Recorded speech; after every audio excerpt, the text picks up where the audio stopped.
Nicki Minaj, easily one of the biggest crash shots in hip hop. Throughout her time in music, on many different occasions, we done seen her really blow up on people. Travis Scott, Cardi B, for example. Recently, her and SZA just went on this whole Twitter war. Both of these fan bases were just going at it, and it was viral everywhere, all over the internet. Now, we in 2025, y'all do not need no introduction to Nicki Minaj. We all know who she is and how she get down. I mean, one of the biggest times we seen her really crash out on somebody was that man Travis Scott. Now, for a period of time, they was in a real competition. What I mean by this, an album competition is what I mean. Now, y'all know how I feel about Astroworld. If you don't watch my videos before, y'all know I think Astroworld is one of the best albums from the 2010s. And the reason I'm bringing this up is because Travis and Nicki will both drop on the same day. And this album that she dropped, Queen, was just such a big moment for her because it had been years since she's dropped leading up to this moment. And this was supposed to be her moment. This was supposed to be her album. So, you know, she put it out. She thinking everything about to go sweet until Travis would really put out Astroworld. And the numbers was crazy. I mean, way more than Nicki. She would drop her album Queen that did 185K first week, and that's really good. But what is that compared to Astroworld that did 537,000 copies first week? And the aftermath of these two albums would be insane and honestly would change music as a whole forever. This war between these two artists changed the way Billboard looked at music forever. So these two albums came out. Travis outselling Nicki. She get mad. She getting angry. So she would get on her radio show. She talking crazy about Travis, calling him auto-tune man, calling him trash, doing all of this. Whole of the week, of course, is Travis Scott. Woo!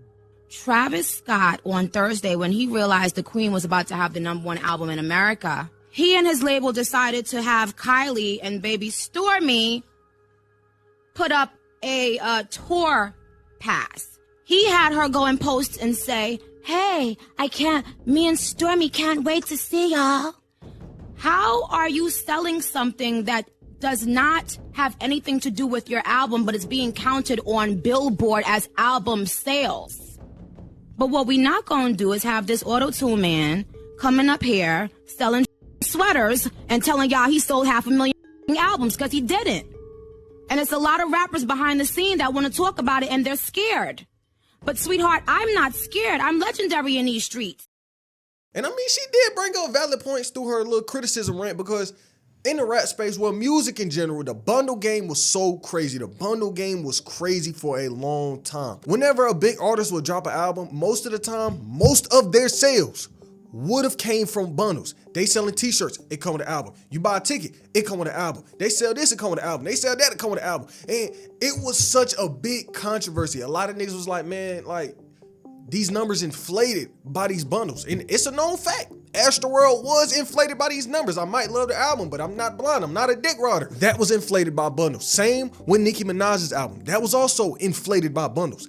And like I said, this Nicki Minaj Travis Scott situation made these bundles such a problem, such an issue recently, past few years. Billboard would come out and officially change the rule. They would really shut down a lot of the bundles.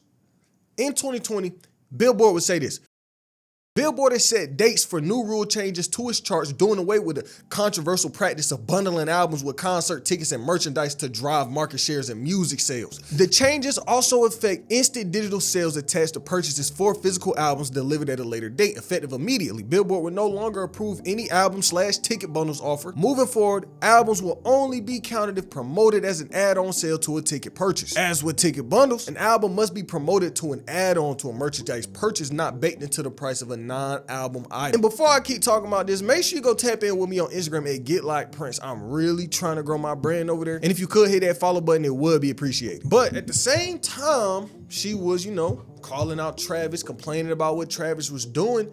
She was doing the same thing. She would release her own bundles, her own clothing drops. I mean, she was doing clothing drops with Virgil Abloh. That's crazy. But I mean, she was really trying to do what she could to compete with Travis. And after the fact, she would still be on Twitter going off on Travis.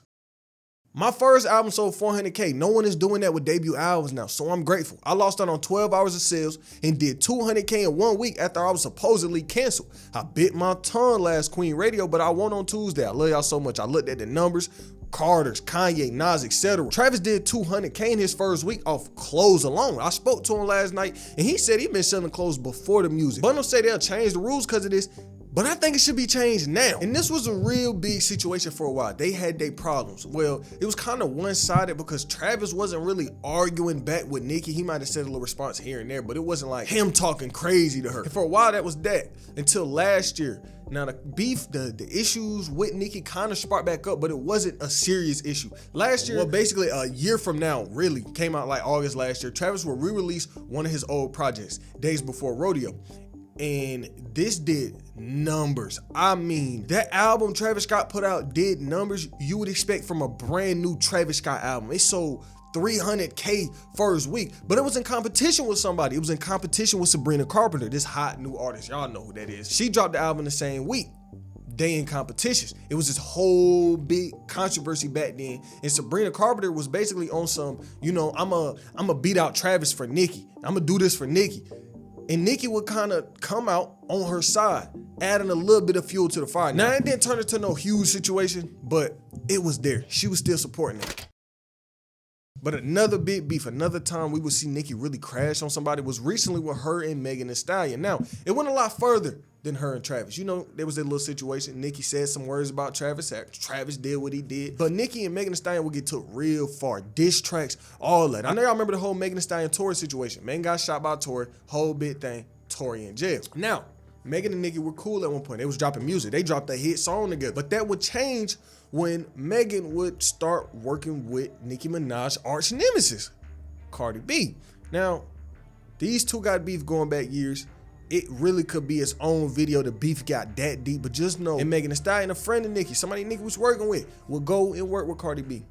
And at first, you know, it wasn't no problems. But as time would progress, Megan Thee Stallion and Cardi B relationship would kind of mess up Nicki and Megan Thee Stallion's friendship. And long story short, it would turn to Megan and Nicki having this full-on beef. Now, this wasn't just some regular beef. It wasn't them, arguing on social media. They might get on live, talk a little bit of shit. No, they were dropping full diss tracks on each other. They was dissing dead relatives. We had Nicki talking about Megan Thee Stallion dead mama. She was making fun of Megan for getting shot. It was a lot she was doing. And the internet was really looking at Nicki crazy for this one because it wasn't like, oh, this a regular diss track. She was taking that shit a whole nother level. This is like fighting words. Yo, Meg, pick up a stick, bruh. Nicki violating you too much. You was trying to get on my head before I had to turn up to big act on you. Why you not responding to Nicki? You got all the energy, but you don't want to give it to the person who actually everybody calling the queen. Let me tell you this, man. This music, you don't wait for the queen to die. You kill the queen. You get me? Same with rap. Niggas don't wait for the best rapper alive to die. You take the throne. That's how that Wayne did it, man. Everybody was sucking Jay-Z's man. That nigga came in and said, that nigga, I'm the best rapper alive. That's why Nicki play with y'all like that. She be sunning y'all every day on the TL. Clowning y'all. She call you an alcoholic on one song. She say horseback ride. Look, I be greedy when I'm in your city, painted red like graffiti up. I ain't gotta beg for sympathy from the media. Yo, Meg, pick up a stick. And she said, idiot. Yo, Meg, pick up a stick. This is why everybody say you overrated. Then on the other hand, we had Megan dissing her back, talking about her husband that is a strange individual. For context, Nicki Minaj is married to a registered SO. I can't say the word on YouTube, but he one of them niggas that can't go near schools, and Nicki's married to him. That's his whole situation. That is very weird. And Nicki done got called out on that multiple times. But Nicki and Megan, full on beef, arguing all the time. XXL will write this. Megan Thee Stallion opened a can of words when she appeared to diss Nicki Minaj on her new song, Hiss. Since then, Nicki been on a multi-day marathon of blasting Megan on social media, culminating with the release of Megan Thee Stallion's diss track, Bigfoot, on Sunday, which received mixed reviews online. Nicki refuses to stand down and is continuing her onslaught of verbal jabs and audio sound bites. Despite proclaiming victory, and really I'm telling you all of this so you can understand how often it is she be snapping on people or how far she be taking some of these situations. And you didn't, a real bitch would have been like, oh, you know what, just FYI, such and such, and I So, you let everyone just be be thrown under the bus. You let the baby be thrown under the bus, Tori, your best friend, your mom. You better go conjure up your mother and say and apologize. That's disgusting. I said her bodyguard as well. We ain't even gonna run down the list. We'd be here all night. But I understand how you begged. I was trying so hard, not to pay your dumbass no mind, because I could tell you was thirsty. You was, and I don't know if you sucked my DJ dick, but you was his best friend, hitting him every day. Can I get on Queen Radio? Can I get on Queen Radio? I go on live, you begging my fans. Tell her to add me. Tell her to add me. The way she would act when beefing with people, it would get so bad to a point where niggas online was really like, are you on drugs? Like, are you okay? And she would actually come out denying all of that, saying she ain't on no hard drugs, because the way she was acting, people was really asking this question.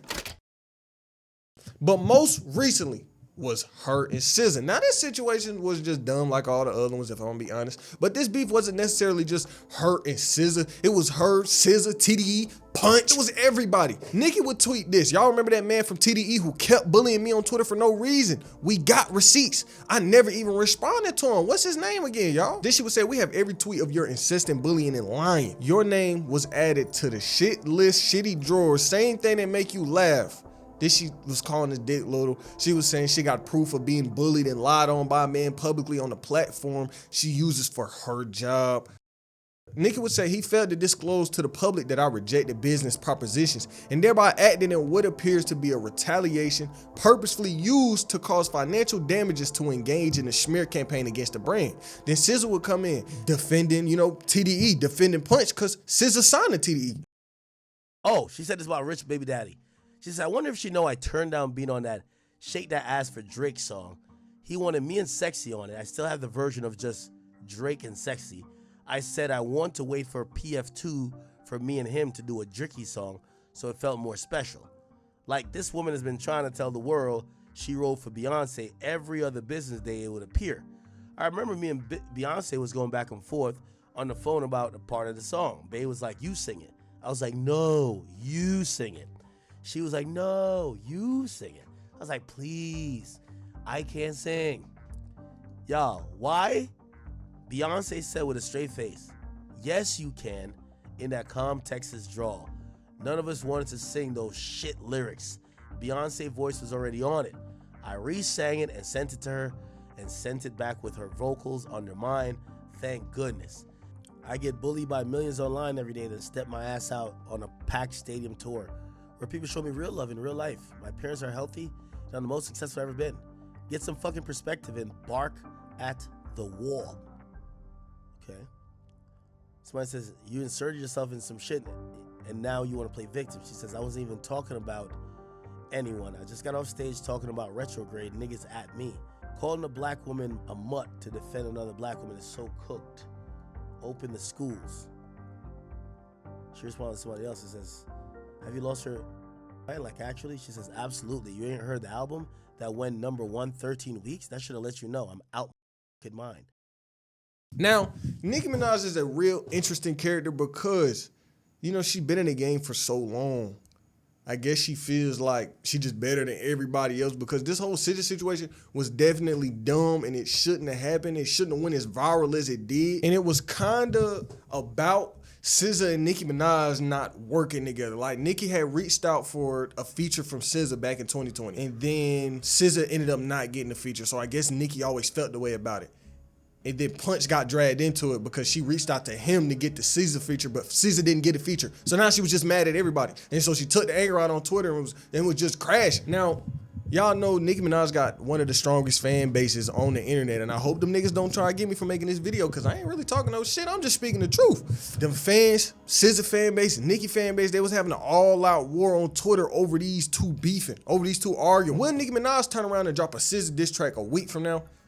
Honestly, it could happen, but who knows? What do y'all think about the situation? What do y'all think, or how do y'all feel about Nicki Minaj and all of these situations she done been in? Let me know in the comments.